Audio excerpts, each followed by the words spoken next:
Hey folks, Chris Clark here. This is going to be part of a two-part series. We're going to do one video on how to run doubles and another video on how to run caps for our Chain Hawk leagues. So I'm going to jump straight into it, tell you everything you need to run the event, go through the paperwork with you, go through the how to fill it out, how to manage it all, and how to make it run successfully, in hopes that some of you will take this, watch it, come out and help us do these and help run these events, because we need people to help run them. If we don't have people running them, they're not going to happen. So anyway, without any further ado, this is how we run our doubles events. We're adding a new twist with adding the UDisc app into it, but I'm gonna throw that in there right now.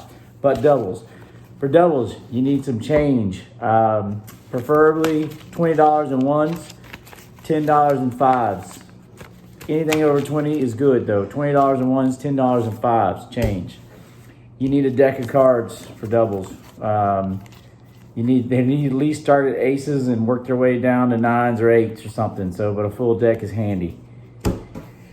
You need some old scorecards that have been ripped in half. These are fantastic for CTPs. So once you run doubles or run handicaps, you rip the scorecards in half and you save them, and you'll have these ready to run. Use as CTPs. For CTPs, you need flags. We've been having a lot of people. We've been running as many as 9 CTPs. Sometimes we get stuff donated, so you want to have 10 flags is a good number. Have a bunch of flags ready to go, and then these little pieces of paper, and they go right on the flag, and you put the whole number on there. Anyway, flags and that. You need the doubles sheet, the little sheet that tells you how to fill things in. It's pretty self-explanatory. It asks for other people's name. It tells you the entry is $4. It tells you the CTPs are $3. It lets you know the ace fund's $1 and dirty money is $1. You check off each one of those they enter for. They have to enter the entry. They can't have any of the others without paying the $4. And you write down how much money you took in over here. It adds up to 10 if they get all of it. You do that for everybody. As we go along, CTPs are generally worth about $10 a piece. That's the way we've been doing it. So we take and look at the CTPs as you get near the end. As it gets closer to 5:30, 5:15, you count up the number of CTPs you have, multiply it by 3, see how much money you have, and then you just work it out so it's a nice even number. So if it's $45, you can do 5 at 9. If it's $44, you can do 10 at 4. You can check with me sometimes. So what happens is sometimes we end up with $2 or $3 extra. We do that a couple times, and then the next time we have a doubles or a handicaps, we put $10 extra in, and we'll have an extra CTP. So we just kind of run it back and forth. If you're running these, then you kind of know, hey, I took in $2 or $3 yesterday or Wednesday. And we got $3 today. I'm just going to make an extra one for $10 and round it up today. Anyway, CTPs normally $10, but you can do the math to make it fit into these. Anywhere from $8 to $10, $11 is ideal.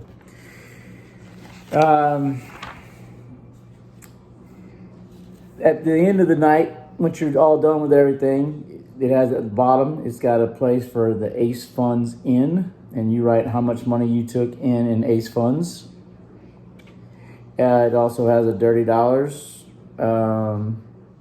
CTP fund, but you can put down here you can total how much money you took in each category somewhere on one of the bottom lines.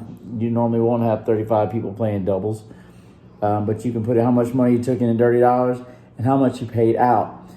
We typically pay out half of the take that night. So if you take in $20 that night, and the closest to the pin is going to receive $10.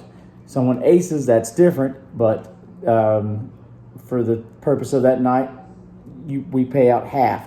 We also round up. So if we take in $20, we pay out 10. If we take in $19, we pay out 10.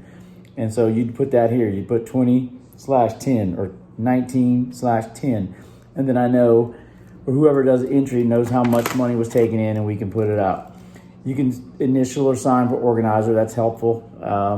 It's nice if you put the date, because later on I'm trying to match them up, because we have to enter these into a spreadsheet that we keep that tracks the dirty money funds, the short pad ace funds, the long pad ace funds. So we need all that. We need to keep it all. Once you've got all the names, you're going to have them draw cards. The best way to draw the cards is to sort them out. So starting at the aces. So you're gonna want 2 red aces for the first team, 2 black aces for the second team, 2 red kings for the next team, 2 black kings for the next team. And so you do that. You just keep drawing them out. So if we've got 6 teams, we're gonna go aces, and a set of red kings. If we got 8 teams, we're going to, 3 teams, we're going aces, red kings. We got 4 teams, we're going through black kings. We got 6 teams, we're going through black queens. Anyway, you just pull out enough cards. The number of cards should match the number of players. If you end up with a Cali, again, just use the next card in line, or you can use a joker. It doesn't matter. Once you've got all the cards laid out so that you have enough cards for every player, and you have matching cards in there, shuffle them all up. Everybody draws a card. It's real handy if you'll take the time to write on the back of your sheet, red aces, black aces, red kings, black kings, and just do it all the way down past whatever you'll need. And then as they turn them in, you put both players' names right here beside it. That's what we'll do. Both players' names. And then the way it works is the top 2 teams will be on one card. Queens will be on another card. Jacks will be on another card. 10s will be on another card. 9s will be on another card. 8s and the Cali will be on the last card. However, you just work your way right down.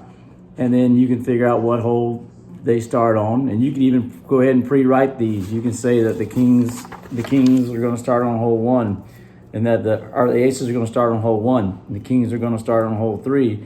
The queens are going to start on hole 9. Jacks are going to start on hole 16.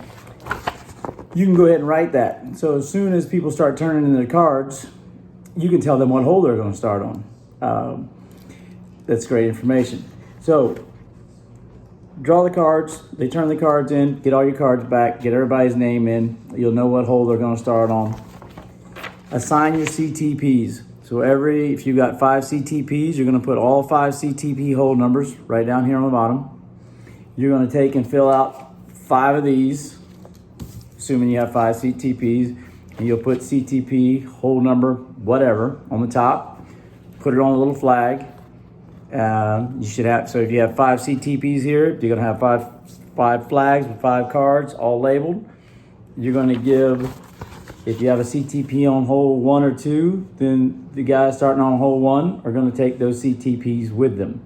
If you have a CTP on hole 3, 4, 5, 6, 7, or 8, then the people starting on hole 3 would take those CTPs with them. If you got CTP on 9, 10, 11, the people starting on hole 9 would take them. It's best to also figure out the last card that's going to play each of the CTP holes and let that card know which ones they need to pick up. So if there's a CTP on hole 18, the people starting on 1, or the last players to play 18, they would pick up the CTP on 18. Again, if there's one on 17, they'd pick it up as well. The people on 16 would pick up 15 if there was a CTP on hole 15.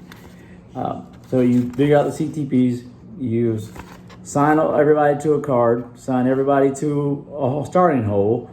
You let them know the CTPs, which holes are CTPs, and let everybody know which ones they're putting down and which ones they're picking up.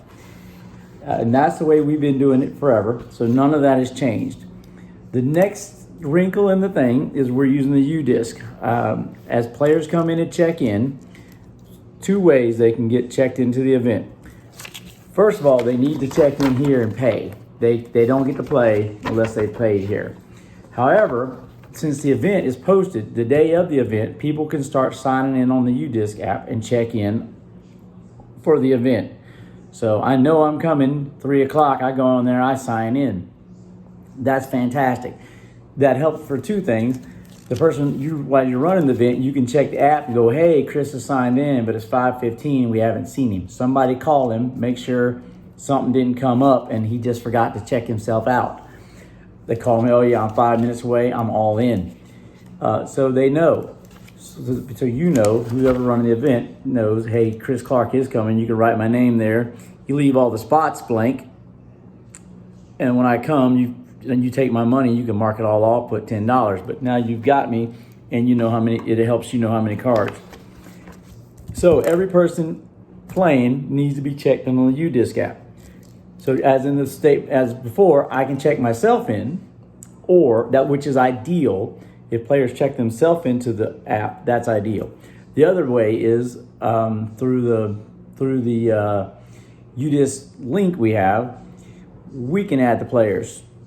You can add the players to or if you got somebody helping you, they can add the players to the event.